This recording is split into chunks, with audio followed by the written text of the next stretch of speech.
Tere, hea kuulaja, sa oled kuulamas 10. turundusmärkide taskuhäälingu osa. Mina olen Sven Anderson ja minuga koos on täna Rasmus Koppel.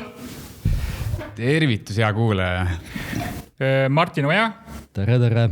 Ja Anna-Liis Täheveli. Hello! Ja siis minu esimene küsimus ongi kõigile, et kuidas teil läheb? Kes julgeb sellele küsimusele vastata? Ja, mina veel täna mõtlesin siia siis salvestusele tulles sellest, kuidas minul läheb. Ma arvan, minul läheb töiselt.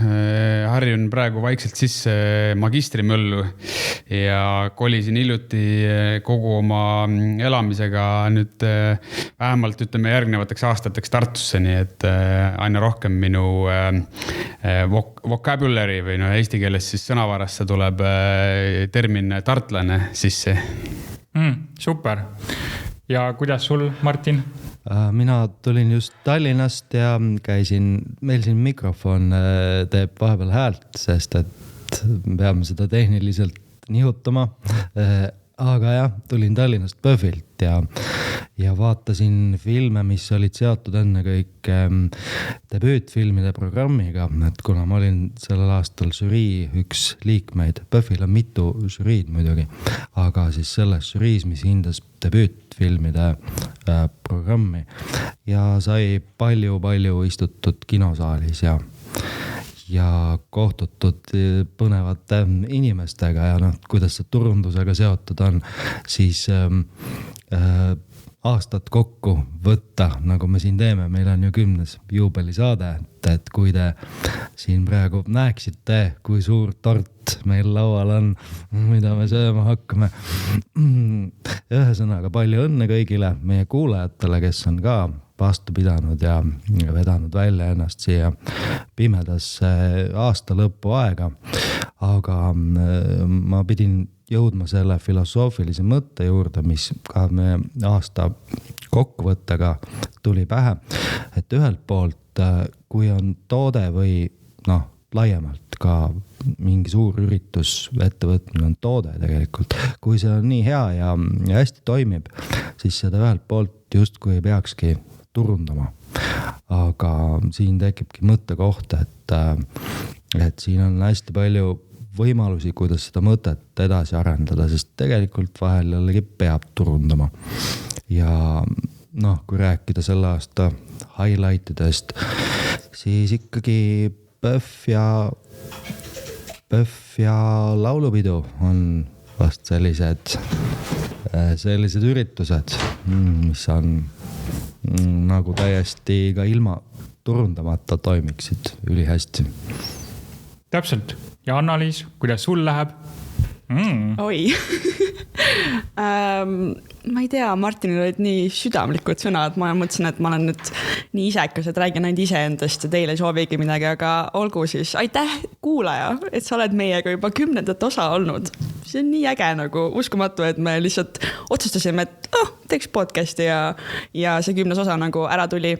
Aga minul läheb, mulle meeldib, et Rasmus ütles, et ta just selle osa pärast hakkas mõtlema, et kuidas mul siis tegelikult läheb. Ja mul oli samamoodi, et kui tihti sa seda muidu ikka mõtled, aga ma ütleks, et läheb kiirelt ja aeglaselt, et kiirelt läheb just tööga, väikse vankriga. Meil tuli novembris uus raamat välja. Jipi! Sven teab sellest kõike, sest tema seda turundab. Ja selle tõttu on hästi kiire olnud, aga isiklikus elus ma just üritan aeglustada kõike, mis ma teen, et võimalikult vähe teha ja rohkem seda tumedat novembrit nautida, et jah, siuke huvitav aeg. Minu puhul on see, et mina püüan nüüd artiklid kiiremini kirjutada kui kunagi varem, seepärast, et ma tahaks ikkagi lõpetada oma väikest õpinguperioodi, aga Anna-Liis on tõesti õigus, et meil on kiire periood olnud raamatu avaldamise ka seoses turundamisega ja kõige sellega, aga see on põnev periood olnud meil, äärmiselt põnev ja meil tuleb kindlasti neid põnev perioodi juurde, seepärast, et meil tuleb neid raamatuid tulevikus peale. Aga kuidas on siis meil kulgenud see aasta 9 osa siis kokku, et mida oleme meie õppinud? näiteks mina õppisin selle 9 osa peale kokku sisuliselt seda, et kuidas intervjueerida erinevaid inimesi. Et nii kummaline, kui see ei ole, siis turunduse kontekstis seda teha natuke teine, kui ma varasemalt olen podcast'e teinud, et intervjueerida kedagi üks ühele. Meie intervjueerime siin tõeliselt nagu 2 ühte inimest. Ja see oli päris nagu hea kogemus meeskonnatööna kui ka muu tööna. Aga kuidas teil on? Mida teie olete õppinud 9 osa kohta või nagu üldse nagu osade kohta? Mina, kes ma ei ole võib-olla kõik 9 osa kohal olnud, ma arvan, et minu jaoks kõige suurem õppetund, vähemalt meie esimestest episoodidest oli kindlasti kogu see podcasti heliline pool, et kui mõelda sellele, et tihtipeale, kui sa nüüd kuuled, sa ei mõtle sellele, et kuidas see tagatuba on, aga kui sa ise oled ka vahest klapid peas siin salvestamas, siis tegelikult saad aru, kuidas iga väike detail mõjutab kogu seda siis audiovisuaalset pilti, mida me proovime siin maalida. Täpselt, ma olen nõus. Mina õppisin, et väga palju on veel õppida. Et ma ikkagi näen ennast turundusvaldkonnas ikkagi väga algajana ja meil on siin ikkagi päris mitmed spetsialistid juba koha peal käinud ja mõnes mõttes see on üsna intimideerimisegi olnud, sest et siuke tunne on, et kogu aeg käib nagu mingi areng igale poole ja et ma olen jätkuvalt siin nende algteadmiste juures, et siis veidike jube on, aga õnneks on tore, et siuke turundushuviliste grupp on ümber, nii et vahet ei ole, kas tegu on, ma ei tea, sotsiaalmeedia postitusse tegemise või meiliturunduse või mis iganes asjandusega, et siis alati saab omadelt õppida ja küsida ja uurida, nii et vast ei ole hullu, et praegu kõik ei tea, et küll saab teadma. Et kui me siis tõlgime eesti keelde selle intimideeriva, siis see on nagu ähvardav või? Just. Aga mida sina, Martin, ütleksid? Mina ütleksin seda, et võib-olla ruumi ja aja jagamine on hästi oluline, mis on selline elukestev õpe, et kuidas koos teha projekte ja nii oma nii-öelda intervjueerijatega kui siis ka inimesega, keda sa lahti muugid või kellele sa annad kõneruumi, et kuidas seda ruumi niiviisi jagada, et sa talle, et ta kõigil mõnus ja meeldiv on. Aga kui me nüüd hakkame mõtlema selle peale, et mis on meie lemmikosa olnud, meil kindlasti on kõigil mingi mõte, et mis oli see huvitav osa, mida ise kuulaks ka veel topelt järele, nii et mida teie ütleksite, mis on teie jaoks olnud selline huvitav osa, mida me oleme teinud? Minu lemmik on kindlasti neuroturunduse teema olnud, mis on läbi käinud ja siin mitte võib-olla ainult asja sisu mõttes, mis on ka huvitav, vaid see, et meil on hakanud väike koostöö sujuma ja võib-olla tulevikus annab see isegi suuremaid vilju Sveni ja neuroturunduse labori ja siis semiootika rakenduskeskuse vahel, just mis puudutab ennekõike reklaamide visuaalset analüüsi. Täpselt. Aga mis teie arvate, Annaliis ja Rasmus?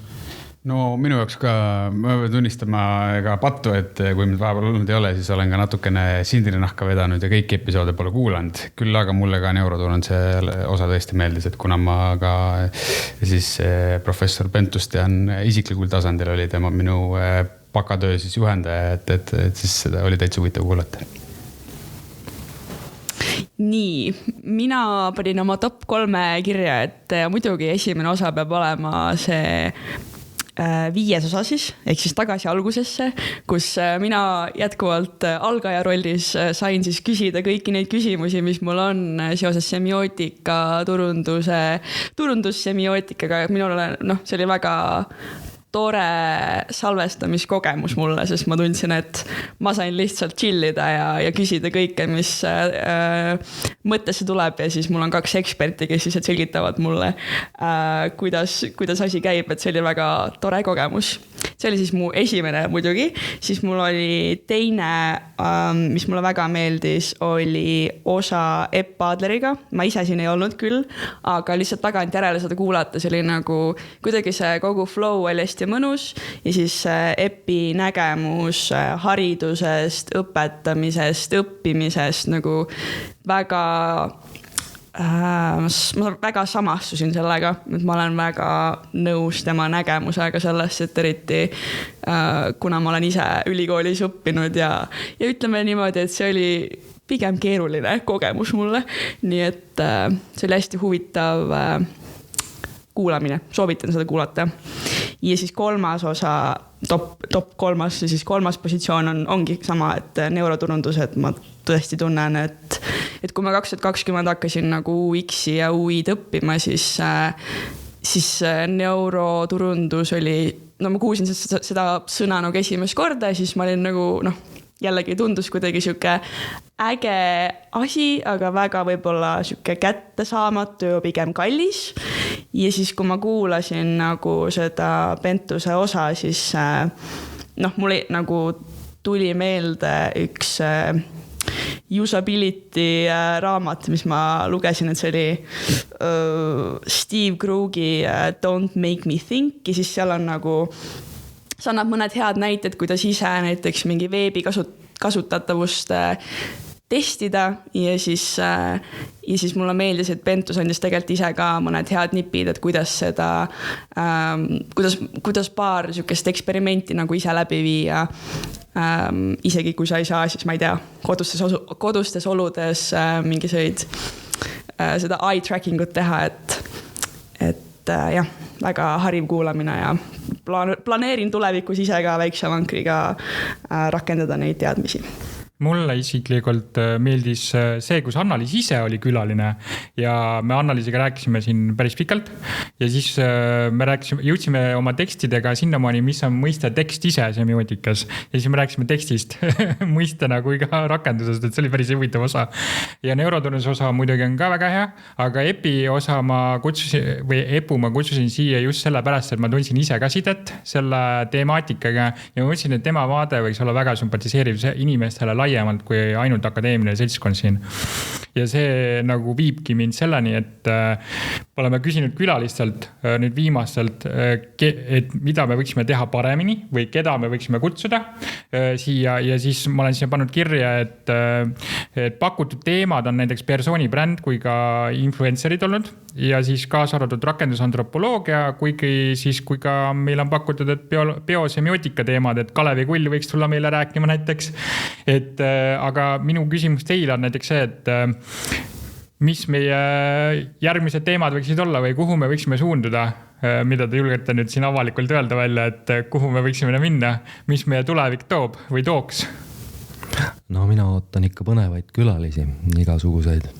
Ja samas kui need lemmik osad, üks meenus veel, mis mulle väga meeldis, oli, kui me koos analüüsisime reklaami ja turundusauhindu, kuldmunasid ja selline hands-on workshop otse-eetris või podcastis on päris mõnus formaat tegelikult.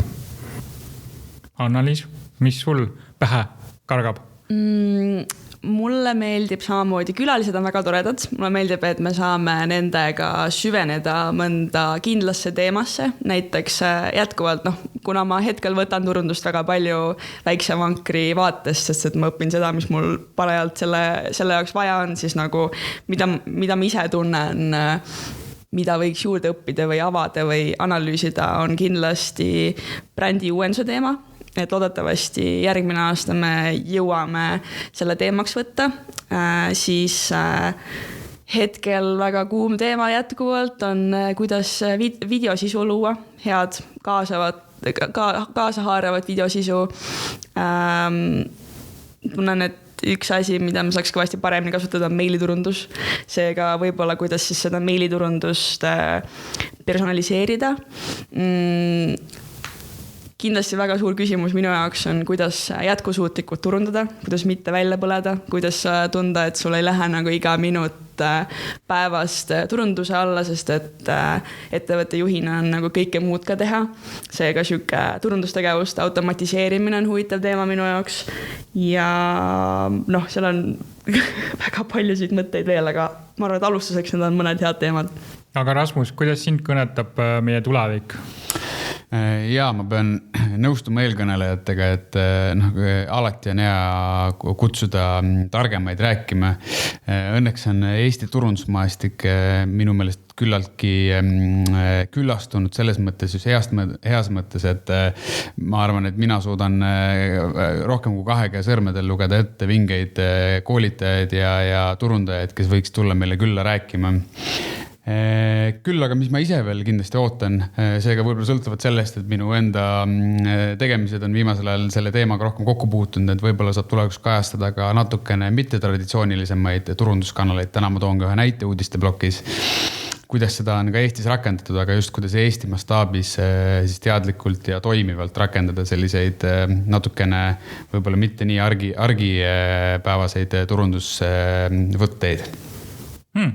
See mittetraditsiooniline turundus oleks küll üli huvitav kuulata, et mis see nagu mitte ainult tähendab, vaid ka seda, et mis siin alla kuulub, kuidas seda teha ja kuidas see üldse nagu komplektis nagu tavaturundusega kokku läheb, vaata, et see oleks ka väga huvitav meil tuleviku teema ja ma arvan, et selle väikse osa bloki nüüd me saame järgmiseks minna edasi.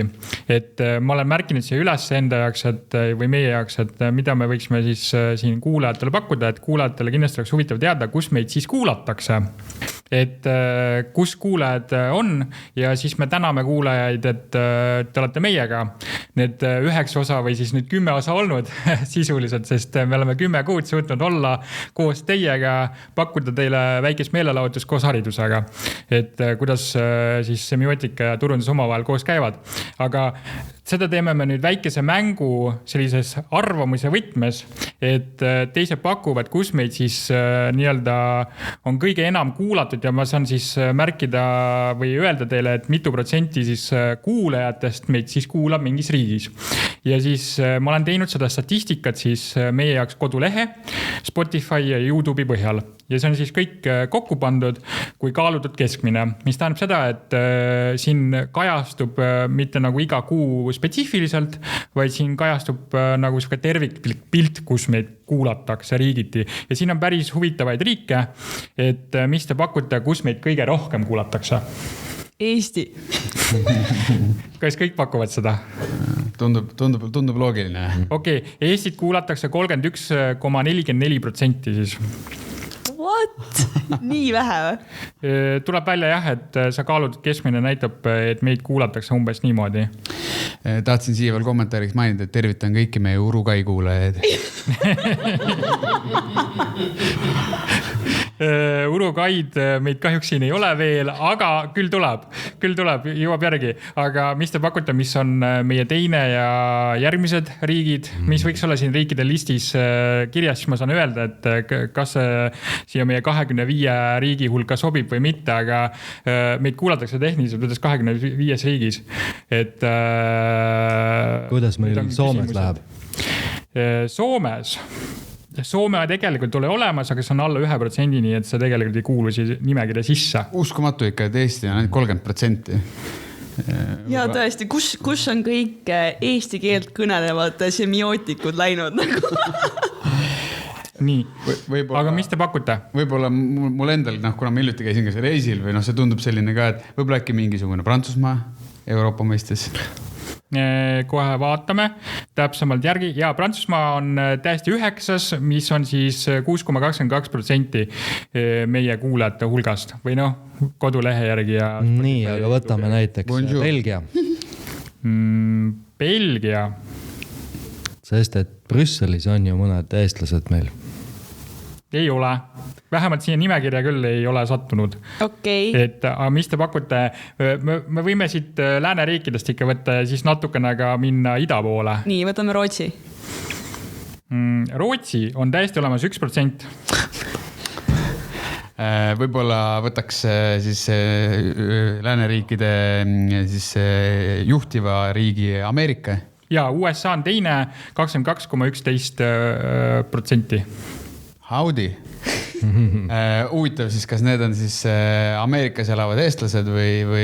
Ei oska öelda seda, kes, aga... Saata meile kommentaaridesse teada anda, kes Ameerikast kuulab, et kas tegu on mõne nutika keelelahendusega, mis teil translate ib või olete tõesti kodumaalt kaugel eestlased. Aga mis te pakute, mis on 3. riik ja siis siin järgmised riigid, et siin top 10 siis mahub veel? Kuidas on Saksamaaga? Saksamaa on 20 ja see on 1,67%. Meil siin kõrval tuleb pakkumine Richardi poolt Austraalia. Austraalia on 3. ja see on 10%. See on ühe teise riigiga täpselt sama palju tegelikult veel, kes on 4. kohal. No Austraalias võiks kindlasti öelda, et ma usun, seal on palju eestlaseid, kes Austraalia on jah, et see on 3. ausa inimese tööd ja tahavad kuulata õhtu lõpus ausat podcasti. Et korjad banaane ja siis paned oma lemmik semiootika podcasti käima. Aga mis te pakute, mis on näiteks 4., 5., 6., 7., 8. ja siis 10., sest 9. oli Prantsusmaa? Ma ei tea, kas me kõike siin pakume ära, aga võib-olla siis ma annan vihjeid Inglismaa.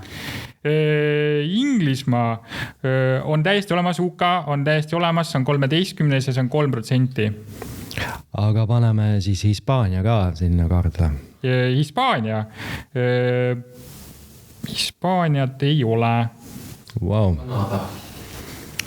Kanada pakub siin Richard meile kõrval, et vaatame, kas Kanada on meil siin kohe. Kanada on olemas, see on 16. ja see on 2,4%. Ma ütlen teile näiteks ida poolt vihjaks üks huvitav riik, kus tehakse meile ka, tahetakse teha turundusuuringuid. Saare riik. Päris Venemaa kõrval. Sa mõtled Jaapanit? Jah, Jaapan on 5. Jaapan on 5 ja seal on 9,5%. Siis eksklusiivsetest riikidest näiteks 4. Kas ma ütlen seda? Yeah. See on Bangladesh, see on 10%. Väga eksootilistes kohtades kuulatakse meid, kui ausule. Siis kui te mõtlete selle lähiriikidest, siis Hiina peale näiteks, siis see on 19. tegelikult, aga seal on 2%. Ja nüüd, kui me lähme tagasi oma 10 top 10 juurde, siis on näiteks Iirimaa 6, kus on siis statistiliselt 9,33%. Ja siis 7 on Šveitsi 8,33%. Ja siis sellele järgneb kohe 8, kus peaks minu info järgi tulema ka meie natuke sõjatehnikat. See on ida pool. Kas te julgete pakkuda, mis riik see võiks olla? Meie sõjatehnika näiteks tuleb Lõuna-Koreast ja Lõuna-Koread on siin 7,5. Ja siis meie top 10 mahub ka Holland ja see on 4. Ja kui sellest natuke allapoole tulla, siis tegelikult 4% on ka Seychellid ja Venemaa. Ja siis, kui võtta veel siin väikeseid selliseid 1% riike on siis Taani, Vietnam ja Moldova on näiteks seal hulka kuuluvad. Ja kui te mõtlete näiteks selliste eksklusiivsemate riikide peale Eesti koha pealt, siis võib ka välja tuua Iraani 3%, Türgi 2,5%, India 2,33% ja Singapur 2,33%. Et siis meie 25 riiki ongi nüüd üles loetud tegelikult, et top 3 on siis Eesti, USA, Austraalia ja sellele järgnevad siis meie väiksemad ja eksklusiivemad riigid. No igal juhul tervitused kõikidele siis meie kuulajatele üle maailma, olgu te eestlased või olgu te välismaalased. Igal juhul tore, et te olete leidnud tee meie siin semiotika ja turunduse podcasti. Absoluutselt ühinen nende õnnesoovidega. Täpselt, et kui ma seda statistikat tegin, siis ma just imestasin, et väga eksklusiivsed riigid kuulavad meid või kuulatakse eksklusiivsetest riikidest meid. Et ma ei tulnud kordagi selle peale, et issand jumal, kuidas see võimalik on, et me oleme nii kaugele levinud nagu Hiina või siin Austraalia või kuidagi meid kuulatakse sellistest riikidest. Aga see on ülipõnev, et meid kuulatakse. Statistikas läheb see ka arvesse, kui hiinlane korra klikib, paneb selle käima, vaatab vaatab, et eesti keeles on mitte midagi aru ei saa ja paneb selle kinni tagasi. Ma ei oska seda kommenteerida, seepärast, et kui ma vaatasin ka läbi kuude lõike, kus meid kuulatakse, siis tuleb välja, et need eksklusiivsemad riigid on läbivalt siis kuude lõikes. See tähendab seda, et see päris seal ei saaks öelda, et see on nagu juhuklipp või klikk seal olnud, et pigem on see nagu mustriga klikk, et tahaks kuulata edasi või kasutatakse mingit AI versiooni selleks, et selle aru saada, mis me räägime. Ja teine küsimus võib-olla on tehniline, tehnoloogiline, et kas praegu on see trend juba levinud, et mingid botid kuulavad podcast'e ja filtreerivad sealt mingit infot välja? Ei oska öelda, aga tehniliselt see oleks võimalik kindlasti, et mõni bot kuulab meid ja siis paneb kirja, mida me räägime. Huvitav mõte. Uurime edasi teinekord. Aga nüüd jõuamegi me oma põhiteemaatika juurde, et me mõtlesime, et täna räägime uudistest. Ja uudistest me räägime sellises huvitavas võtmes, et me räägime uudistest märgi teooriatel ja mõtetel põhinevalt. Üldjuhul on siis, me räägime Saussuri Euroopa kontekstis või siis USA ehk Pearsi kontekstis, aga me lisame siia oma mõtteid veel juurde, kui meil neid tuleb. Aga see on niisugune raamistus. Ja siis meil ongi nüüd uudiste blokk, mis täidab meie terve saate ära. Ja lõpetame siis, kui meil tuleb väike mõttepaus, et kuidas siis tänada oma kallid kuulajaid mõtetega, kuidas saada meiega kontakti. Aga ennem seda lähme oma uudiste juurde ja esimeseks uudiseks ongi meil tegelikult Rasmuse välja toodud uudised, mida Rasmus saabki tutvustada meile. Jaa, ma võib-olla alustaks hoopis sellest, et nüüdseks kahjuks juba lõppenud, aga Äripäev korraldas siis sellise huvitava arvamuskonkurssi nagu Tark turundus. Lõppes ta nüüd juba 11. novembril ära. Soovitan kindlasti kõigil lugeda. Paljud neist artiklitest, võib-olla ka kõik mis on Äripäev üles pannud, on vabalt kättesaadav. Isiklikult võib-olla tooks välja 2, mida mina olen nii-öelda lugenud, on siis Sveni enda arvamuslugu, millest ta saab siin mõne sõnaga rääkida ja tegelikult ka Tartu Ülikooli siis turundusõppetool õppejõud Andres Kuusik kirjutas hästi huvitava kirjatüki sellest, et kas tehisintellekt võtab meie töö ikkagi ära. Aga võib-olla Sven saab rääkida siis lähemalt, millest tema kirjutas. Mina kirjutasin antud juhul siis Tark turundus Äripäeva konkursile teksti semiootikast. Millest siis veel? Kirjutada kui semiotika promo kirjutada natukene. Et kuidas turundusest või turunduse abimees võiks olla semiootik ise ja kuidas me saaksime siis õppida, mida semiootika pakub. Ja üldjuhul ma kirjutasingi väikesed 2 argumenti sinna, et kuidas me siis tähelepanust või tähendusest saame valesti aru natukene. Ja ma tõin esile, et kui tähelepanu võib olla ju igal pool, et püüan su seal internetis kinni ja nii-öelda ja söödan sulle mingit jama sisse nii-öelda ja inimene tegelikult ei saanud sealt mitte mingit kasu. Ja siis võib küsida, kas see tähelepanu oli hea või halb, aga kui tähenduse perspektiivist hakata mingit reklaami tegema või mingit turundust, siis me saame pigem inimesele pakkuda mingit väärtust. Et me lihtsalt ei püüa teda kinni seal internetist, et sotsiaalmeediast, et vaata meid, kui mäkedad oleme. Et vastupidi, me ütleme, et vaata meid ja saad teada midagi tarka, vaata need, millega edasi peale hakata. Ja semiootikat siis ma lõpetasin selle artikli sellega mõttega, et kuidas siis reklaaminduses või turunduses teha märgianalüüsi lihtsustatult moel. Kuidas seda siis nagu vaadata. Ja sellega ma lõpetasin oma väikse teksti seal ka best marketingi loos. Aga see oli huvitav kogemus mu enda jaoks ka, et kuidas seda kõike nagu üles ehitada ja kuidas seda nii-öelda esitada lugejale sellise arusaadavas võtmes. Aga ma lugesin ka teiste tekste seal, et neid oli päris huvitavaid, on tekkinud juurde konkursi käigus. Et jah, aga märgi teooriast rääkisin ma natuke seal ka, et soovitan lugeda. Nii et minge lugege. Just, ja lugege üldse Tark turundus, vaadake Äripäevast, lugege erinevaid artikleid.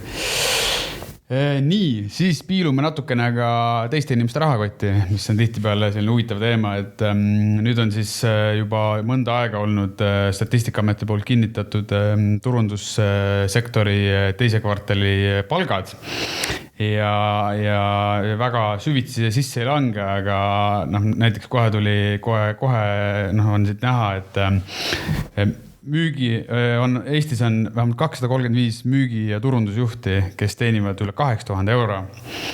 Ja üleüldiselt tegelikult siis müügi või ka turundusjuhi keskmine palk on seal 3200 ringis. Kui nii-öelda siis vaadata, et tegelikult Eesti keskmine palk on umbes 2100, siis tegelikult tasub täna olla turundaja.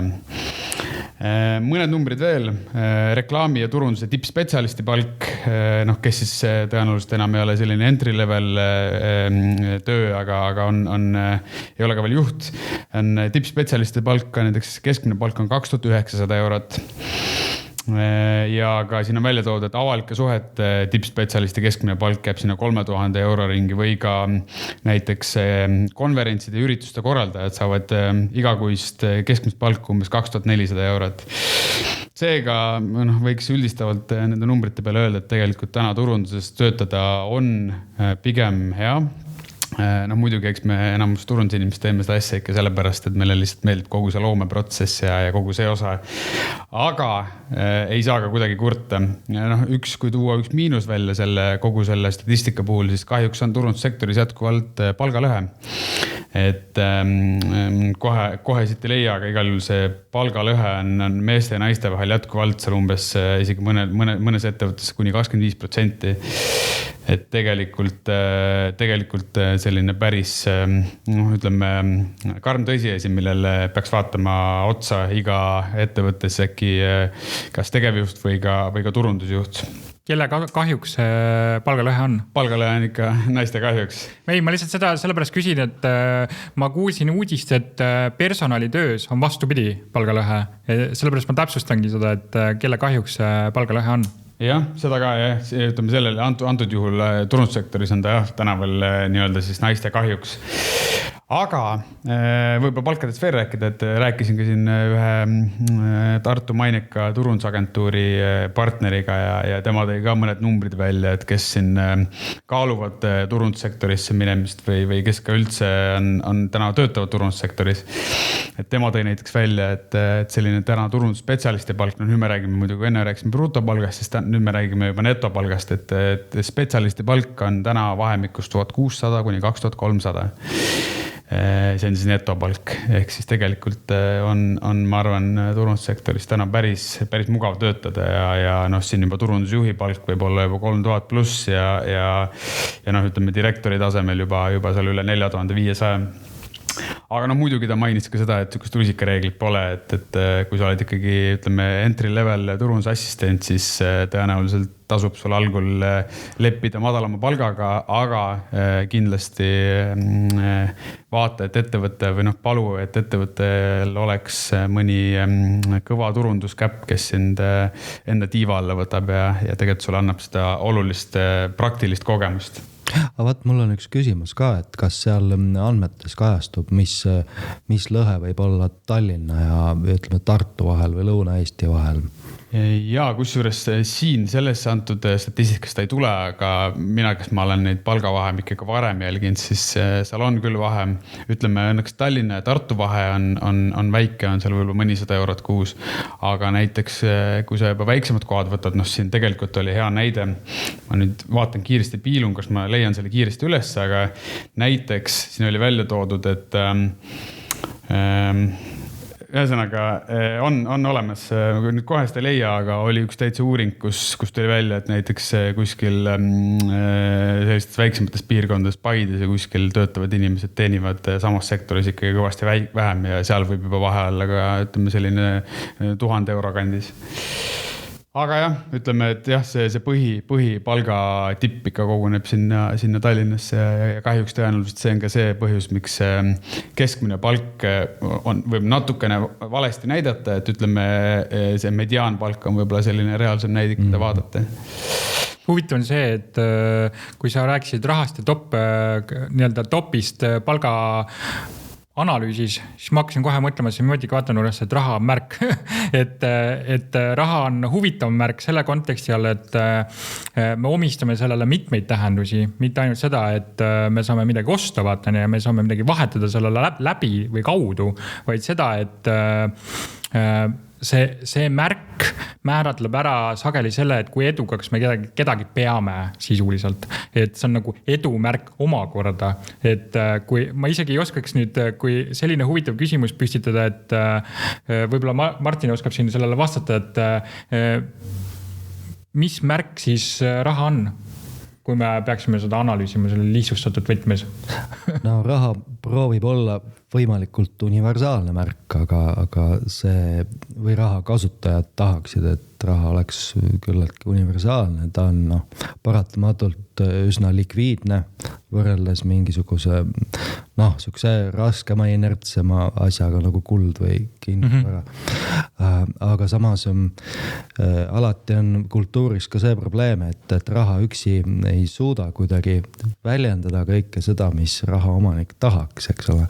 Ja võib-olla üsna paslik on vaadata etnoloogiasse ja tuletada meelde sellist mõistet nagu staatussümbol.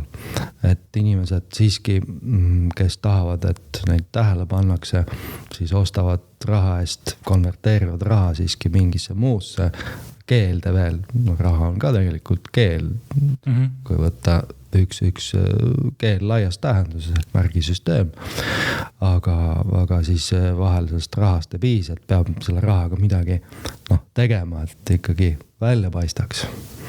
Sageli on see, et staatusmärkidega on see, et kui sa üks ostab, oletame haridust, mingid selliseid vaimseid väärtuseni ja teine ostab endale bling-blingi nii-öelda, et kumb on targem ost või selline konventeeritav väärtus. Ma saan aru, et inimesed võivad seda väga erinevalt suhestuda sellega. Nüüd tekibki küsimus, kumb on nagu tegelikult targem otsus? Siin nii ei saagi päris vaadata, sest inimesed on ka nagu erinevad organismid tegelikult, et see, mis on tark kährikule, pole tark rebasele ja nii edasi. Ja mis ma tahtsin öelda, ühesõnaga raha üks benefit või positiivne omadus ongi see, et ta on hästi universaalne, aga see on ka tema negatiivne omadus, sest et meil tekib küsimus, et me räägime tegelikult erinevatest subkultuuridest, kes kasutavad erinevaid koode, et ütleme haridusele orienteeritud inimene või sotsiaalsele hea tegemisele, maailma paremaks muutmisele orienteeritud inimene või keskkonna heaolule orienteeritud inimene, et kõik kuuluvad justkui erinevatesse subkultuuridesse ja siis nad vastavalt ka vahetavad oma koodi, nende jaoks raha ongi natuke liiga üldine ja siis nad konverteerivad seda mingiteks muudeks väärtusteks ehk siis tegelikult tõlgivad mingisse muude keelde. Nii et tehniliselt võttes võib öelda seda, et suguse analoogse näite umbes, et loodusteadlane näeb rahas kurjust ja turundaja näeb selles head. Seepärast, et nende koodid on erinevad. Ei pruugi näha kurjust, et annad loodusteadlasele mõned miljardid ja ta ostab näiteks metsa ja teeb kaitseala sellest. On väga hea asi. No jah, niipidi jah, aga ma lihtsalt maailmas on see praktika on täitsa olemas, et osad miljardärid tõesti hoolivad nii palju. Ei, ma lihtsalt sellepärast provokatiivselt küsingi, et kui koodid on erinevad, siis on suurem tõenäosus, et neil tegib mingi konflikt just selle pinnal, et üks saab rahast kui majanduslikust teguritest ühtemoodi aru, teine saab teisest moodi aru ja siis tegib konflikt. Aga samas erinevus teeb maailma huvitavaks ja teiseks siin tulebki mängu semiootik või kultuuriekspert või antropoloog, kes on võimeline väga hästi mõistma neid erinevusi tõlkima. Täpselt. Jaa, tõesti. Ja võib-olla ka rahast rääkimine on selline kultuuriline efekt ja mingil määral ka võib-olla semiootika läbi. Aga ennem kui sa edasi mõttega lähed, siis ma tahtsingi öelda, et Tartu Ülikoolis on väga hea koht, kus raha õppida või raha teemadel õppida. Selleks on investeerimisklubi. Et Tartu Ülikooli investeerimisklubi ootab kõiki, et Tartu Ülikooli investeerimisklubis saate te õppida, mis on raha teemad. Et soovitan kõigile sinna minna. Ja kui siis ma lisan sinna juurde seda, et meie Rasmuse ja Annaliisiga oleme seal väga tegevad olnud, et minge investeerimisklubisse. raha temasid õppima. Just, kõik Tartu inimesed. Nii, aga liigume edasi. Väike suke Telegrami stiilis uudis on mul ka. Nimelt Marelle Ellen, võib-olla kes ei tea, on Eestis ka hästi siis selline tuntud ja oma valdkonnas ekspert, turundaja ja ka LinkedIni spetsialist. Otsib endale mantlipärijat, et teeb tema siis sellist huvitavat podcasti ja tegelikult ka sellega seoses konverentsi nagu Grit podcast ja Grit konverents.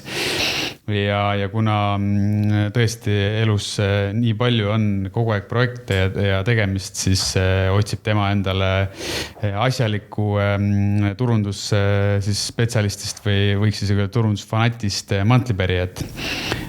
LinkedInist leiab selle kohta rohkem infot. Aga liigume natuke huvitavama teema juurde. Nimelt Mark Zuckerberg, selline võiks vahest, olen kuulnud erinevaid arvamusi, et näeb natuke sisaliku moodi välja, aga Ameerika siis Facebooki omanik või Meta täna omanik on öelnud välja siis sellise lubaduse, et tulevikus on Facebook või Meta platvorm siis ühe kliki turundusplatvorm. Mis see tähendab, on see, et Zuckerbergi visioon on siis jõuda tulevikus kõikide nende AI tööriistadega sinna maale, kus kui täna on, kes meist siin on Facebooki reklaame seadnud, teab, et see on üks meeletu peavalu ja nii palju on asju, mis võib valesti minna, siis tema visioon on see, et tulevikus hakkab seal samas Metas siis toimima see asi automaatselt, et annad Metale oma toote ja vajutad ühe kliki ja ta teeb sulle kõik materjalid, paneb ise kampaaniad jooksma ja teeb kogu selle protsessi. Muidugi on siin ka olnud omajagu kriitika, et kas või kui loete hiljem Andres Kuusiku artiklit, siis seal ta toob ka välja selle, et kui meil kõik muutub hästi generikuks või selliseks keskpäraseks, siis kuidas me lõpuks leiame üles need päris pärlid ja kas me jõuame tagasi sinna, kus lõpuks päris inimese töö jõuab jälle hinda, kui kõik on AI tehtud. Et siin võib-olla kuulaks ka kolleegide arvamusi, et mida teie üldse arvate sellest, et tulevikus me teeme kõik automatiseerime kogu oma elu ära ja meil on lihtsalt internet täis sellist ühtset AI kirjutatud sisu või pilte. Seal tuleb vaadata natukene üldsüsteemi teooria põhimõtteid esiteks ja võib-olla ka evolutsiooni dünaamikat, mis on üks variant sellest üldisemast süsteemide käitumisest, et kui süsteem liigub mingisugusele väga ühesugusele äärmuslikule käitumisviisile, siis ühel hetkel osutub väga kasulikuks sellest teha vastupidist sellele üldisele foonile ja nagu mingisugune innovaatiline evolutsiooniline strateegia soosib mingit looma, kes erineb väga palju nendest loomadest, kes teevad siis väga sarnaselt mingeid asju. Niimoodi üldiselt seletades.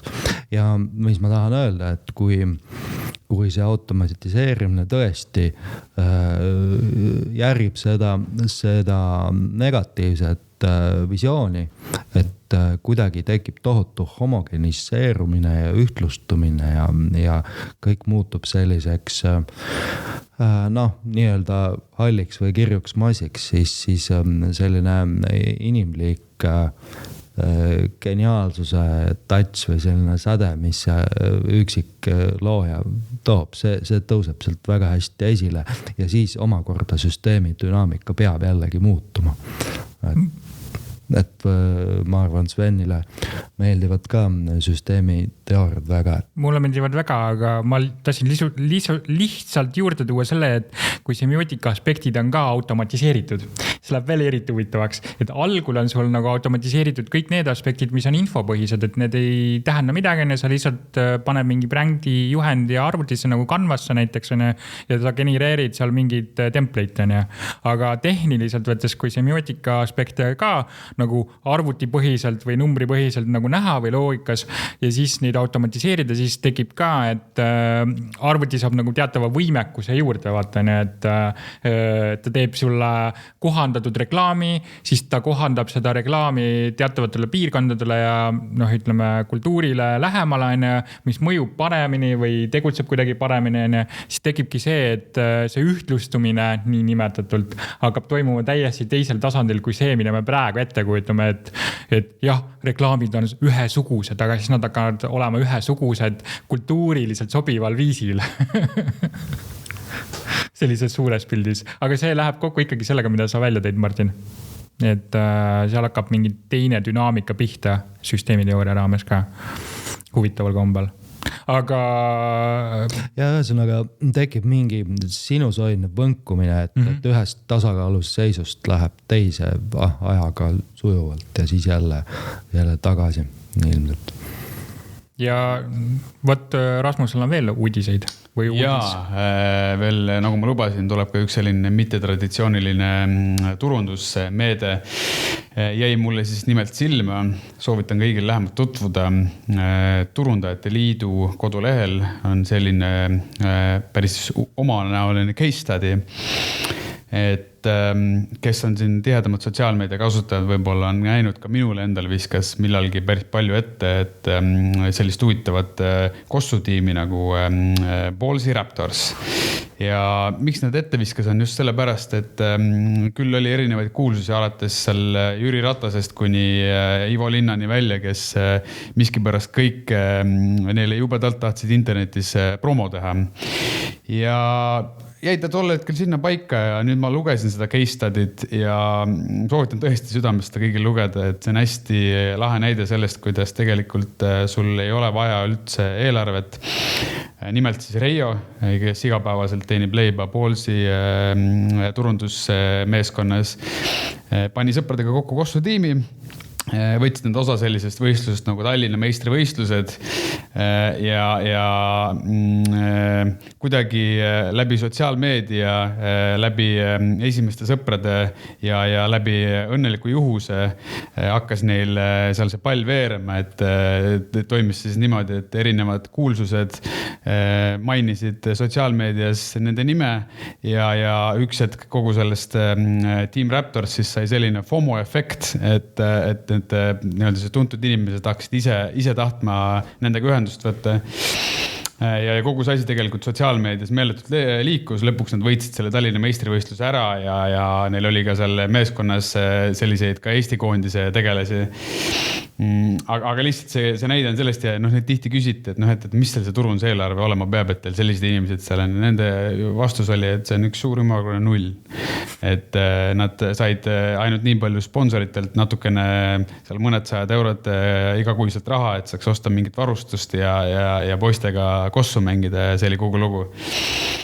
Nii et kogu selle loo võib-olla püant on tal endal ka siin lõpus see, et proovige huvitavaid asju, ärge võtke kõike, mida te ütlete liiga tõsiselt ja tegelikult turundus võib olla ka väga lihtne. Kui see viib mind mõttele, et on olemas selline märk nagu nullmärk, mis sisuliselt tähendab seda, et mitte miski või tühi koht või paus või selline asi võib olla midagi tähenduslikku. Et kui see viis mind selle mõtteni, et siin on nagu realiseeritud või pandud käituma nullmärk mingil teataval moel. Vot, aga meil hakkab nagu saade vaikselt siin lõpupoole juhtuma või juhtimislikult minema ja siis mina panin siin Richardiga koos, kes meil praegu siin tagataustal, kirja sellise reklaami või õigemini sellise mõtte, et Labubu on meil siin suureks tegevuseks, et Labubu turundusest võiks pikalt rääkida, aga kas keegi julgeb sellest teha lühi intro, mis on Labubu? no mina ütlen kohe, et mina isiklikult Labubuga üldse kursis ei olnud, aga küll mulle mõni kuu tagasi keegi seda mainis ja minu meelest nüüd, kui ta seda mainis, siis ma ainult seda Labubut näinud olengi. Käisin ma Prantsusmaa, käisin ma kus iganes, kogu aeg on see Labubu kuskil. Ei tea, kas asi on selles, et telefon kuulas pealt, kui ma seda kuulsin ja nüüd ma saan seda reklaami, aga igal juhul nüüd ma olen enam-vähem kursis, mis asi on Labubu ja mis asi on ka siin Starbucksi karu, millest me vist varsti räägime. Ja me räägime sellest Starbucksi karus koos Labubuga, seepärast, et üks asendab nagu peaaegu teist. Et kui palju teist on kuulnud üldse, mis Labubu on? Martin, kas sina oled kuulnud? Olen kuulnud. Mida sa kuulnud oled? Mida sa kuulnud oled? Siis, kui te hakkasite sellest Labubust jaurama, siis ma loomulikult uurisin järgi, et millega tegu on ja sellised asjad inimkultuuris ilmselt ei muutu kunagi, et tuleb mingisugune täiesti ebavajalik asi, mida kellelgi tegelikult kedagi see ei päästa. Ma arvan, et barbinukk oli kunagi selline asi ja enne modernsuse tulekut ilmselt ka 19. sajandil võib-olla keskajal olid mingid moeröögatused, kas just mänguasjad, aga seda võib laiendada üldse toodetele või moele. Ta on mingis mõttes nagu moenähtus ka. Moenähtusena tuleks huvitav analüüsida juba sellepärast, et ta on nagu trendijoon, vaata, mis näitab, et kui trendikas sa sisuliselt oled. ja miks moest rääkida, mood on semiootikutele jube huvitav. Juri Lotman ja Roland Barthes enne kõik on välja toonud, kui huvitav mood on tegelikult semiootiliselt. Miks ta on huvitav, sest ta on hästi kiiresti muutuv trend, kui võrrelda panna mingile ühele ajajoonele erinevat tüüpi kultuurinähtusi, siis maalikunstis stiil ilmselt kestab kauem ja kirjanduses ja filmikunstis võib-olla ka, aga moetrendid vahelduvad hästi kiiresti ja selle tõttu nad pakuvad uurijale selliseid laboritingimusi, nagu näiteks äädika kärbes pakkus geneetikutele, võib-olla siiamaani pakub, sest nad paljunevad lihtsalt hästi kiiresti, tekivad järgmised generatsioonid ja saab vaadata mutatsioone hästi. Mood on siis nii-öelda üks asjalise kultuuri äädika kärbes. Põhimõtteliselt kiirmoodi on siis selle äädika kärbse mingi turboversioone. Ja Labubu on siis nii-öelda metafoorselt ka üks äädika kärbes. Labubu käitub väga huvitaval moel, seepärast, et ühtepidi sul ei ole seda vaja, aga kui sa oled nagu selles eas, et seda tahta vaata või nagu sihtgrupp, siis ilma selleta oled sa nagu väärtusetu põhimõtteliselt. Vähemalt selle vaatenurga järgi, mitte et sa tegelikult oleksid väärtusetu. Ma tahaks natuke Martiniga vaielda, et tead, see Barbi ei ole ikka päris Labubu, aga ma arvan, et sellepärast, et mul on siuke nostalgiline ühendus Barbiga, et ma olen ikkagi 2000 sündinud ja Barbi oli minu jaoks ikkagi siuke suur osa minu lapsepõlvest, aga olgem ausad, Barbi on ikkagi siukse feminismi sümbol ka, et Barbi saab kõike teha ja Labubu on lihtsalt I don't know what that is nagu. Aga Labubu on sootuse sümbol. Võib-olla tõesti. See on konservatiivide nagu mingi õudusune nagu selle loogika järgi. Aga jah, et tulihingelise minimalistina mul on kurb, et see eksisteerib, aga samas see on ka siuke inspiratsiooniallikas, et näed jätkuvalt, sa saad tekitada mingi täiesti mõttetu asja ja sa saad sellega nii palju raha teenida. Et kõik kapitalismi fännid saavad siin kokku koonduda ja oma lemmik turundajatega ikkagi midagi uut jälle maha müüa kõigile, et ma ei tea, ma nagu tunnen, et üks põhjus, miks ma nagu väikse vankriga tegelen, sellepärast, et ma päriselt usun sellesse tootesse ja ühesõnaga tore on inspiratsiooni saada sellistelt asjadelt, millel ei olegi nagu väga vajadust, et Aga saab kõike müüa, you know. Teistpidi on see nagu haipitoode, et see läheb nagu sellisesse kõverasse, et sul on nagu, kuidas öelda, selline haip tekitatud. Veblen Goods peaks olema selle nimetus, et sul on Vebleni kaubad, mis on siis käituvad kui sellised nagu, sul oleks neid hullult vaja, aga tegelikult ei ole vaja. Et neid haibi peale üles heitud. Vebleni, see tuleb inimese nimest? Jah, see tuleb sakslase nimest. Torsten Veblen oli. Jah. Et Vebleni kaubad on täpselt see, et sul on märgina olemas toode, aga see on haibitud nii üles, et toode ise ei olegi väärtuslik, vaid väärtus on selle toote turundus tegelikult ise. Puhtalt turundus. Huvitav on just see, et turundusvaade, et me jõuame nüüd oma esimese osani, täiesti starteri osa juurde, kus me rääkisime sellest, et kui eetiline on turundus, kas turundus on eetiline, kas turundus saab olla eetiline. Ja vastuseks oli see, et mõningad asjad võivad olla shade'id või sellised varjatud, aga need ei pruugi olla head või headus sõltub sellest, kuidas keegi midagi teeb. Ja kui seda mainiti ka tark turunduse ühes tekstis, ühe autori poolt, meil tuleb praegu autori nimi meelde, aga ma panen kindlasti selle teksti meie podcasti kodulehele, kus kõik saavad ka lugeda, et seal oli kirjas, et turundajate eetika või vägivallatus seisnebki selles, et iga turundaja vastutab oma turunduse eest ise. Ja ta peab seda silmas pidama, et kui palju ta sinna halba poolde tahab minna sisuliselt.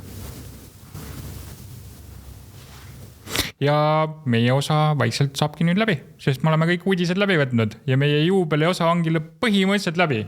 Aga ennem seda on minul lõputeade, nagu ikka, et kirjutage meile, te saate kirjutada meile kirju, kiri@turundusmargid.ee ja kui sulle meeldis meie osa, siis pane meile like või subscribe või telli Spotify's ja YouTube'is või siis jälgi meid lihtsalt meie kodulehel. Ja kui sa oled Bangladeshis ja kuulad meid, siis kirjuta eriti ja räägi, kuidas seal koha peal läheb, et kuidas on siis kuulata Bangladeshist turundussemiotika podcasti. Täpselt. Head kuulamist siis teinekord. Ja kui on mingeid mõtteid seoses nõu küsimisega näiteks, et meie tiim on tegelikult väga abivalmis ja meile meeldib analüüsida erinevaid objekte ja miks mitte ka võib-olla visata pilk peale mõnele sinu kallis kuulaja, sinu objektile või tekstile või kavandile või plaanile. Võt. Või kui oled ise mõni turundustegelane või ka semiootik, kes tahab tulla meie saatesse külalisesinejaks, siis anna julgelt teada, saad meile kirjutada. Juhu, jaa, täpselt. Näeme järgmine kord. Ja kõike head kõigile. Kõik head. Au.